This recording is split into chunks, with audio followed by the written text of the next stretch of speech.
Brigadier General Daniel Patrick Antai Archibong was born on the 4th of October 1943 in Enugu to Etubo Maurice Efanga Archibong of Etingin Efanga of Young House and Mrs. Teresa Ekanem Archibong of Etingin Waiken House, both of Henshaw Town in Calabar. He was the last child of Etubum and Mrs. Archibong. Architect Maurice Archibong, who incidentally happens to be his other surviving brother, throws in more light. Here is a photograph we took in 1950 when my elder brother, Chief Archibong, came back from Dublin as a graduate. And you can see the late Brigadier Archibong is the youngest in the family. He was just about 5 then when we took the photograph. And these are our parents, my mother, my late mother and father, my late sister, and my late brother Thomas. And that's me here, and my sister Teresa Eswa. So that was the family in 1950.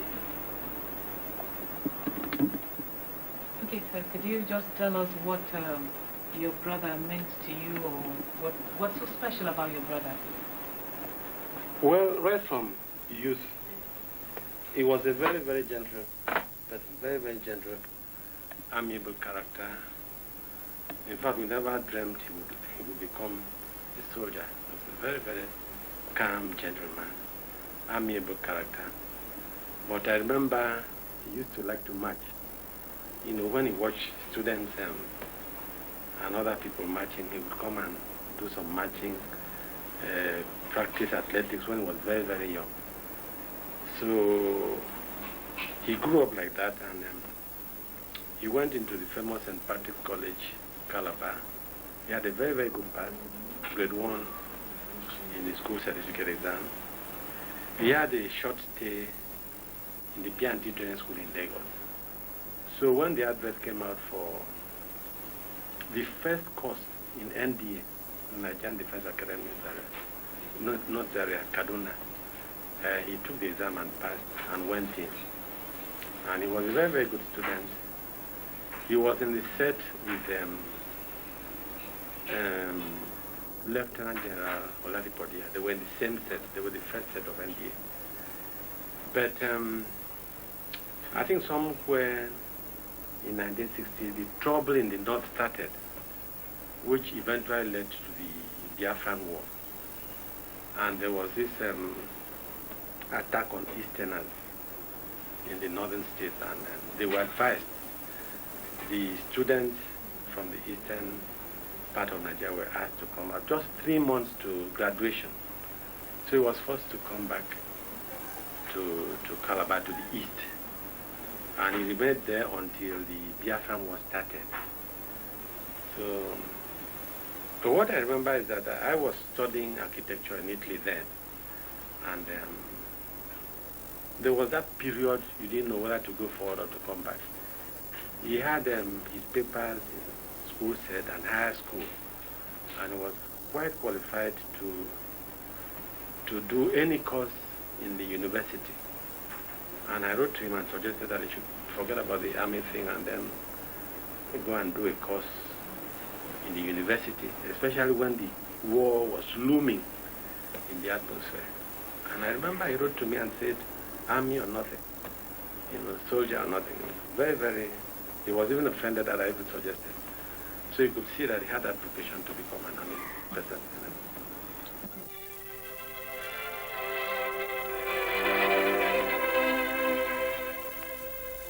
Brigadier Dan Archibong assumed office as the military governor of Cross River State on the 3rd of May 1984.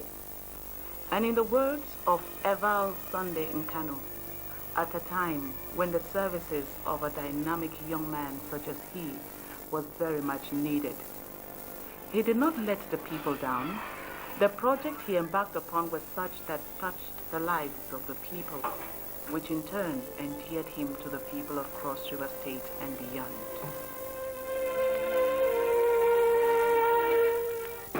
The roads constructed in Calabar municipality are as follows.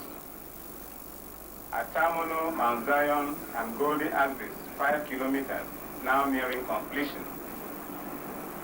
The housing estate internal roads, 4 kilometers, almost completed. Edeba Road, 1 kilometer, completed. Asphalt overlays have been completed on 2.70 kilometers of urban roads. Work is in progress on Edenebanyong Street and Adazi Lane, and when completed, about 13.05 kilometers of urban roads would have been constructed. An astute administrator who knew how to carry the people along, he consulted with the labor union leaders when need be. The aim of this, my informal meeting with you, is really to get you to be briefed adequately about government programs, prospects, and problems, and more importantly, to solicit your support for the various government programs which we are trying to execute. I say it is informal because I haven't any formal address here to give you. What I have done is to list some points which I will take one by one and discuss with you. After I have done that, I will then open it up to you for further discussions and questions from members. And then I would want us to finally arrive at what we should do. He had a vision for Cross River State, which led to the appointment of commissioners to form the State Executive Council and the subsequent swearing-in of the commissioners. All the commissioners have been appointed on their merit, and the allocation of ministerial responsibilities, which I have just announced, have been made after careful evaluation. The decisions of the State Executive Council shall be the collective responsibility of all its members. Such a situation, therefore, demands absolute loyalty to this administration from each and every commissioner. I must emphasize at this early stage that such loyalty cannot be compromised. Proposals and suggestions for the formulation and implementation of all our major policies shall be fully or carefully examined and all shades of opinion considered. The activities carried out within a few days in office were quite commendable. You could not talk of the aesthetics of Calabar without mentioning the late Brigadier Dan Archibong, whose work is still speaking after he'd gone. For instance, owners of thatched houses in Calabar owe their thanks to the late Brigadier, who ordered them to do away with it to give Calabar, the state capital, a facelift. He was personally involved in the sanitation process. But I remember Brigadier Dan Archibong very fondly, first as a boss, but more as a friend. As a boss, he was fair and firm and did not allow room for gossips. If you took any story to him concerning anybody, he kept you there and sent for the person and challenged you to repeat the story before him. That was how he operated. He was also a very firm person, very principled. He will never bend the rules for anybody. Stuck to the rules, and if the rules benefited anybody, so be it. If they didn't, so be it. But he never bent the rules for anybody or for any reason. He also allowed you a free hand to run whatever responsibilities had been entrusted to you. I was Commissioner for Works, and I don't remember him interfering in any manner whatsoever how the Ministry of Works was run. As a matter of fact, I remember once when I had cause to dissolve the board of one of the parastatals under me, and I went to him to take permission, and he politely walked me to the door and excused himself. And I was left by the door stranded, and I turned to him and said, "Sir, you haven't even responded to the request that I came to make of you." And he said, "Well, I appointed you Commissioner because I thought you'll be alive to your responsibilities, but if you now want me to run the ministry for you, then I may have to review your appointment." He was that kind of person. And now, very importantly, Brigadier Archibong was also a very focused person. He did not take too many things at the same time. He took one thing at a time and saw it to the end. That perhaps accounts for his very considerable achievement, especially in the area of infrastructure, because he was very, very clear at the onset of his programs what he wanted to do. He wanted roads, he wanted water, he wanted light. And in those areas, I think he recorded enduring achievements. At least the roads are still there for everybody to see. Not just the kilometerage of roads, but also the quality of roads that were delivered at the time. I am proud that after almost 16 years, a lot of those roads are still surviving without any potholes. He was also a very faithful person, faithful to himself, faithful to his God. I mean, if you knew him well, he was an ambidextrous person. That is, he could use both hands. But you notice that at any given time, one fist was clenched. The explanation is that he always had a rosary in that clenched fist. But the amazing thing was, religious as he was, he never made an exhibition of his religion. To him, religion remained a very, very private and personal matter. He didn't exhibit it. It was between himself and his God. He was faithful to his family. He was very, very faithful to his friends. Dan was the person you saw when you were happy, and he was also the person you saw when you were in grief. He was always there for everybody. He was also faithful to his work. Took his work very seriously. At 7:30, he will be in his office, and he will be the last to close.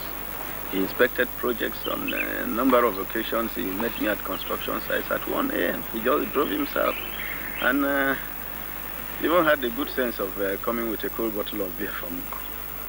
He was that kind of person, faithful to everybody, everything he believed. I live to remember everything about Dan. He, for the environment of Nigeria, he was an unusual person at the time. Here was somebody who had been elevated, who preferred to be humble. Here was somebody who had the whole array of the resources of state at his disposal. He did not need to answer to anybody. He did not need to account to anybody. But when he died, he was a poor man. I remember even when he left office, we had to make arrangements with his friends for him to be transported to Lagos. He had just left office, and he still could have insisted on government providing the facilities for his movement. So it is very, very difficult to say about Dan Archibong that this is an aspect of Dan that I want to remember him.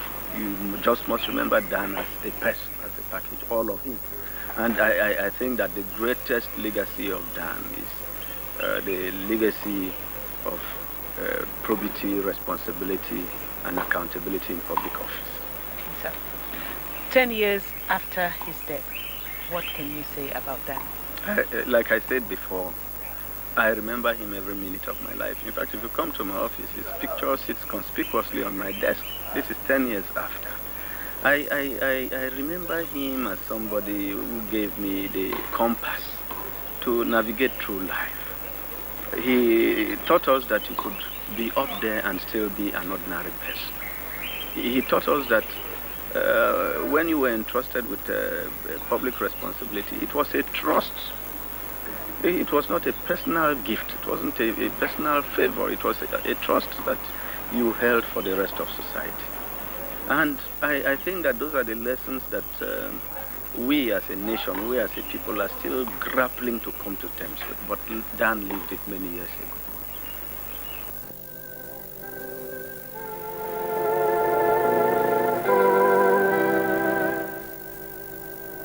The list of his achievements are endless. But on the 11th of March, 1990, disaster struck. The Daniel that had gone through the lion's den several times was now a source of grief for his wife, children, Cross Riverians, and the whole nation. How did it happen? As you all are aware, on the 11th of March 1990, we took off to go to Bali. He was going on official duty. And he decided to go with me. And we left. We prayed and we left together. And when we got to the Ibadan Expressway, the accident occurred.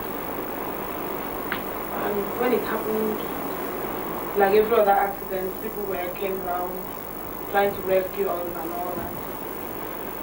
Before I knew it, I didn't know what happened.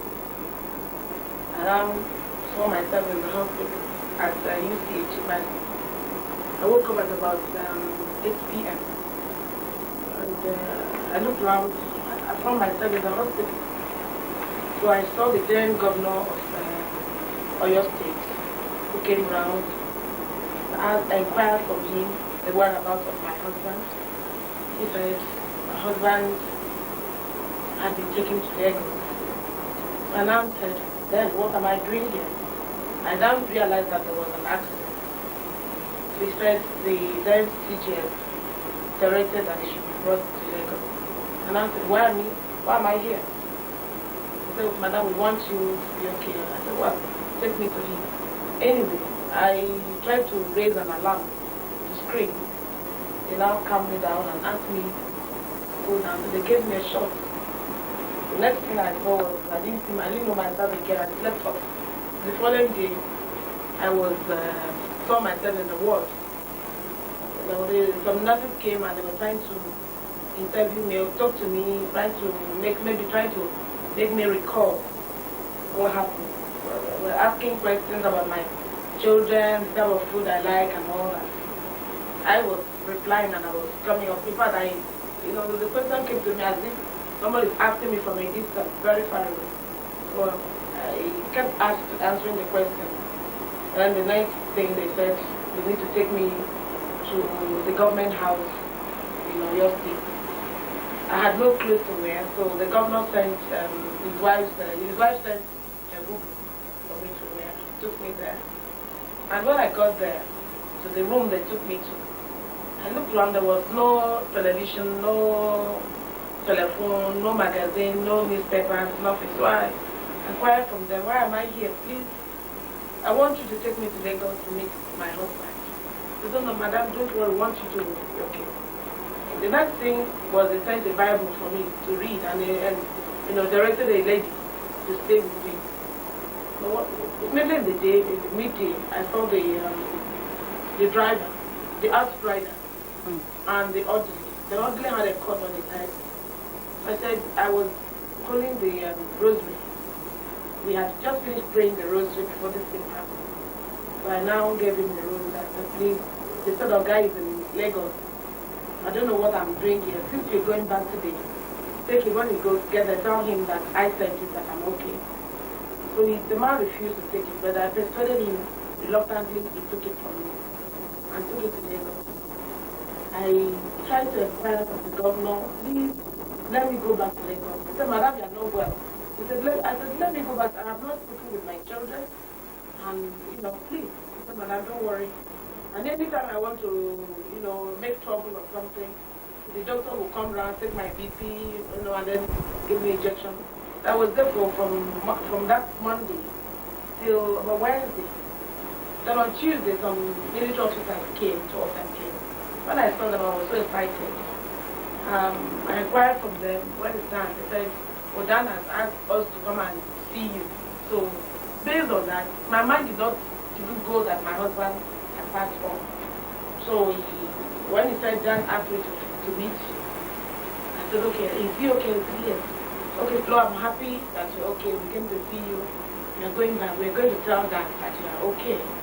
So on Thursday, I saw some people who came, my senior sister and some friends came around with the then liaison officer. I think it was Mr. Dave Asham, who now detailed a vehicle to convey them to a banner. So when I saw them, I was, what are you doing here? And I was talking to my sister, what are my kids? Have you seen that? And one of the ladies that came said, I said, have you seen that? She did like this, not her head. So now I said, my sister, what is happening? My mind still did not go that. I didn't go to death, I didn't talk about death at all. Then my sister now said, call my name. A woman said, sit up. I said, what is this? And you people came to carry me, let's go. She now broke the news to me. And my husband and I told her that it can't happen. And immediately the doctor was around, the governor and all of them. I said, it can't be true. Then they now quickly brought in a telephone and said and all that, put me through. I called, spoke to my eldest daughter here. And she said, Mom, it's true. I said, it's not true. She said, Mom, it is true. I said, no, Daddy cannot die. No, it's not true. I just couldn't believe it.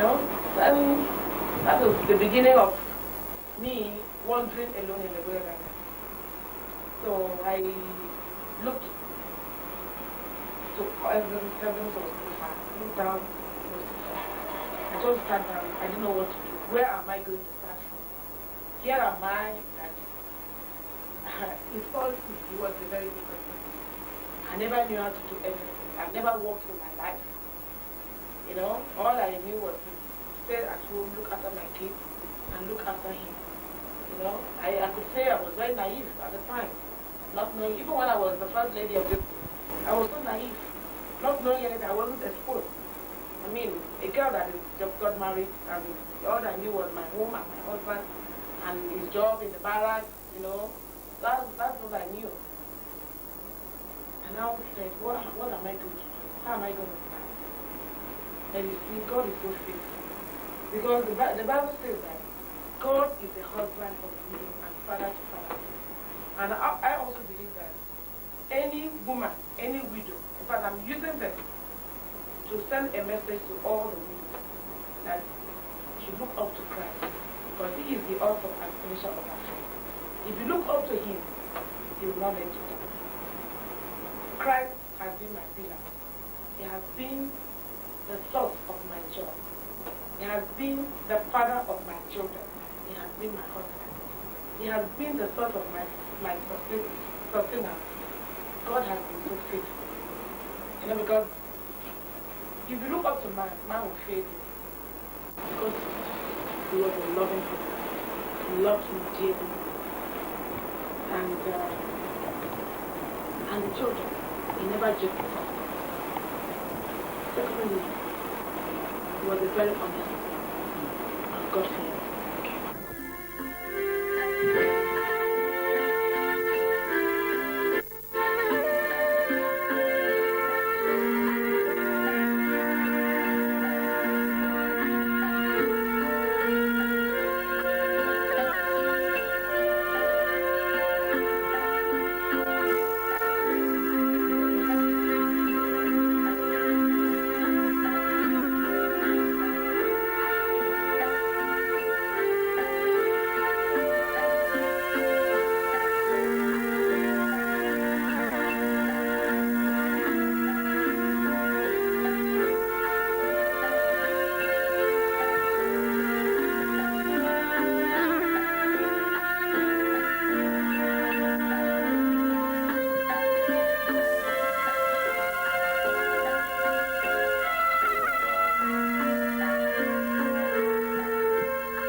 one thing about life and death is that I believe that as I'm sitting here, God knows the day, the hour, the circumstance I will die. So death doesn't come as a surprise to God. The day he died, I know that he went to mass in the morning. It was a Sunday. And I'm sure if God wanted to stop the accident, he would have done so.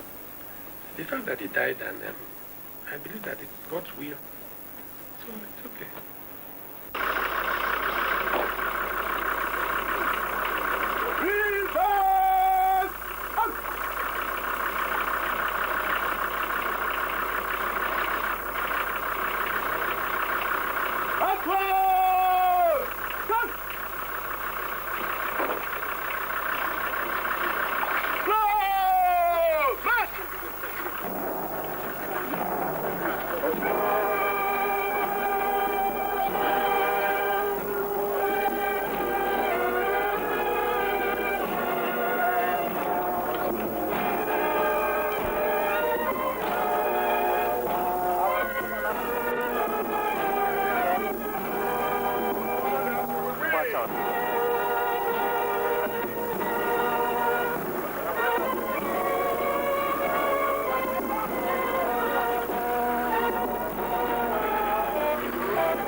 The body of the late Brigadier was laid to rest 10 years ago at the Dan Archibong Memorial Park Cultural Center grounds, Barracks Road, Calabar. Today, we don't only mourn Brigadier Dan Archibong, but live to remember him for his sterling qualities. My husband, to start with, loved his military career very much. I remember at the time when he was there as the governor of Kwara, as the woman, and you know, when, I mean, you can see, this is an ex-governor's residence. When he now said, my ambition is to become the chief of army staff. He loved his military career so much. He now said, I'm just here on assignment. When I come, at the completion of my job, I'll go back to the army where I live. So he loved his military career so much. That is the most thing, and also his nation. He was always fighting for his nation. I can use this now to talk. Because when he was the principal staff officer to Babangida, you know, when they were holding security meetings, he was the secretary of the meeting. And they were, you know, it's the highest body, decision body. Every morning they hold that meeting. He was the secretary. And every decision they took at the time, he was there. And whenever they come out, they say something else. You know? It was then they turned this country into an Islamic country.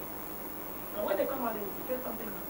And they will come home and say, I don't feel like eating. You know, this country, the way they're doing things, you know, that's some of the things. You can't go tell people outside because you don't know who they are. It is only your wife. And you say, I don't like the way they're doing things in this country. I love this country so much that I cannot sit there and be happy to what they're doing. And he had to persuade President Babangida to remove him from that office. He said he wanted to go to meet him. Babangida said, don't worry, you will go to, I'll send you abroad. He said, no, I don't want to go abroad. I want to attend meets in Nigeria so that when I come out, I will have colleagues. Because you know, when you attend abroad, by the time you come out, maybe most of your colleagues are from other countries. You won't see them again. But if you go to school in Nigeria, you don't have your colleagues, maybe you have an association and things like that. So, what my husband cherished much in his life was to become the chief of army staff and become a leader of, not cross river state, a leader of the country. To put things right, because he was a very upright man.